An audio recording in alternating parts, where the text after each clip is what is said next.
श्रीराम जय जय राम. आज आपण श्री ब्रह्मचैतन्य महाराज गुंदोरकरांचे 21 जानेवारीचे प्रवचन श्रवण करणार आहोत. यात ते नामाचा अनुभव याबद्दल मार्गदर्शन करतात. नामाचा अनुभव कोणता? नामाचा अनुभव नामाव्यतिरिक्त दुसऱ्या कशात पाहू नये. म्हणजे नामापासून दुसरे काय मिळवायचे आहे ही कल्पनाच नसावी. नाम मुखी येते हाच नामाचा अनुभव. ज्या प्रमाणात आपल्या हातून नामस्मरण घडले त्या प्रमाणात आपल्याला त्याचा अनुभव आला असे समजावे. अखंड नामस्मरण टिकले की पुरा अनुभव आला. नामस्मरण करता करता एकाग्र चित्त होते. ध्येयबुद्धी विसरून नाम घेणे हेच निर्गुण होणे आहे.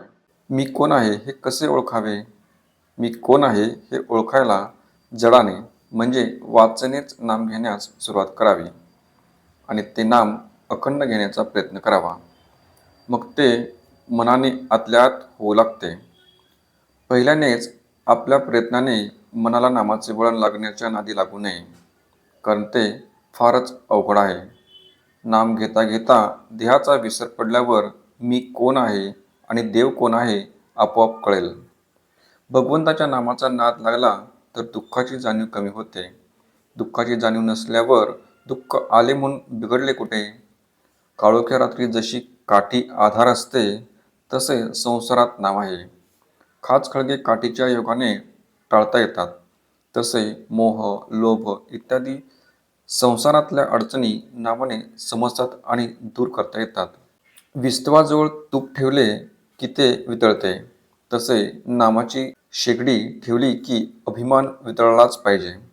हाच नामाचा अनुभव. पण लोक नामाबद्दल ऐकूनच घेत नाहीत. जर कोणी ऐकून घेतले तर ते बिंबवून घेत नाही, त्याचे मनन करीत नाही आणि मनन करून ज्यांना ते पटले असूनही नाम घेत नाहीत. अडचणी आल्या तरी नाम घेता येते, म्हणून नामस्मरण न करण्याबाबत सबबी सांगू नका. सबब सांगितले की त्यापासून लबाडी उत्पन्न होते. लबाडीतून आळस उत्पन्न होतो आणि आळसाने सर्वनाश होतो. आपण रोज उठल्यावर भगवंताचे स्मरण करण्याचा नियम ठेवावा. स्नान वगैरे गोष्टी झाल्या तर कराव्यातच, पण त्याच्या वाचून अडून बसू नये. भगवंताचे स्मरण हे मुख्य आहे. अखंड नामस्मरण ठेवायला 16 ओळ्याचे बंधन नाही. अखंड स्मरणच 16 आहे. उपासना कोणती असली तरी नामाशिवाय ती पचनी पडत नाही. महत्त्व नामाला आहे. निरनिराळ्या देशातले अन्न निरनिराळे असू शकते, पण ते पचवण्याकरता लागणारे पाणी इथून तिथून सर्व सारखेच. पाण्याशिवाय कोणतेही अन्न पचणार नाही. त्याप्रमाणे उपासनारूपी अन्नाला पचवण्यासाठी नामरूपी पाण्याची जरुरी आहे. म्हणून नामाला महत्त्व देऊन ते सतत घेण्याचा अभ्यास करावा. कसाही प्रसंग आला तरी नामस्मरण सोडू नका. त्यातून परमात्मा हात देईल. श्रीराम जय जय राम. नाम घ्यायला स्वतःचीच आडकाठी असते, ती दूर केली तर नामाचा अनुभव आल्याशिवाय राहणार नाही. श्रीराम जय जय राम.